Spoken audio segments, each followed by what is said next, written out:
Palang pumunta sa burol ni Haji. Ikinagulat ng lahat ng malamang hindi maaaring makapasok sa burol ang partner ni Haji. Matatanda ang napabalitang pumanaw na ang OPM icon na si Haji Alejandro nito lamang April 22. Matagal na nakipaglaban si Haji sa sakit nitong colon cancer.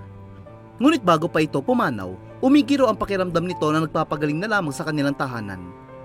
Si Alina ang longtime partner ni Haji ng 27 years, ang nagbahagi ng kanyang karamdaman nakaraang buwan lamang.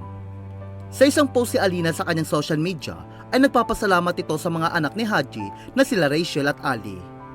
Ibinahagi rin ni Alina na sa huling 8 araw ni Haji ay magkasama lamang sila habang nag-iiyakan.